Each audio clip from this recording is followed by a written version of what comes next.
Welcome to Guy News. This week, Tory Bear and Emily bring news of a strange rat infestation at the House of Lords. The first sign that the ship is sinking is when the rats start to flee.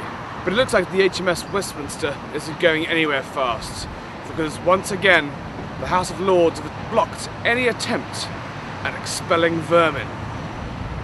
Real vermin. I'm talking about real-life rats. That's right. The Lords this week blocked attempts to bring in a new feline task force to deal with the infestation of the House. But the stench of corruption is stronger even than the smell of vermin. This week, Lord Mandelson was wheeled out of Downing Street to condemn Lord Ashcroft as an illegitimate member of the Upper House. The Electoral Commission is looking at Lord Ashcroft, his role. And it seems Ashcroft is just as good at avoiding straight answers as he is at avoiding tax. But stranger still, when Ashcroft told some fibs about his non-dom status, another political donor, Lord Paul, was never required to lie. For some reason it's okay for Lord Paul to be a non-dom, but not for Lord Ashcroft. Being a non-dom is not illegal, but Lord Paul has a much darker past. He even pulled a Maxwell. His company, Capera Group, bought up steelmakers Armstrongs in 1989. There's nothing wrong with that, but as Emily investigates, this is where it gets murky. When Lord Paul bought the Armstrong Group, it had a healthy surplus on its pension funds. But over the next 10 years, Lord Paul proceeded to squander this surplus, plunging the fund into deficit. Sam Dunkerley worked for the Armstrong Group for 18 years. He told Guy News that his pension was nearly 30% less than it would have been had Lord Paul not stopped the contributions. Their pensions have now been degraded by approximately 30%. Because since then they've had no annual increases to their pensions. Instead of paying up the shortfall, Lord Paul wound up the pension scheme and let the taxpayer subsidise the reduced pension for his workers. Taxpayer is subsidising Caparo, and when you bear in mind that Lord Paul, on much of his earnings, pays no tax at all, it's scandalous. I asked Mr. Dunkerley how he felt about Lord Paul having donated over £400,000 to the Labour Party. Certainly bankrolled them to a great extent. And, our feeling was that he's bankrolling them with our money.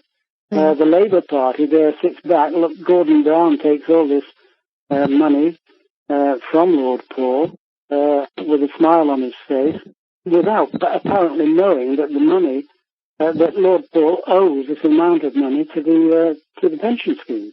So what's worse, avoiding tax or robbing pensioners to pay Gordon? Doms or non-doms, lords or lording, vermin or ermine, it's going to take more than a rat catcher to clean up this mess. But now, after all these terrible negative stories, we invite you to sit back because Emily is live from Steve Hiltons Zen relaxation room in CCHQ. You are now listening to the Steve Hilton relaxation tape.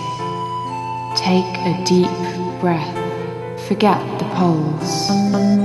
Don't channel your anger. Tickets, please. Please have your tickets. In a stressful situation, just remember, you are king of your castle. Wanker!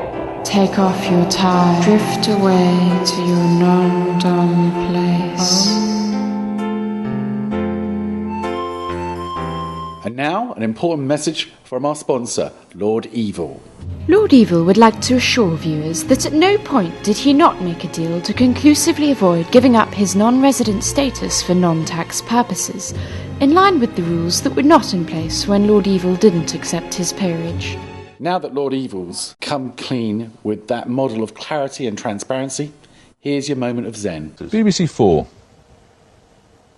What's the justification there? Well, BBC 4 is a place where now, once we only had a handful of proms concerts on television, now we reach, before the last night, we reach 10 million people, 12 million people with the proms. Do you know what they're broadcasting tonight?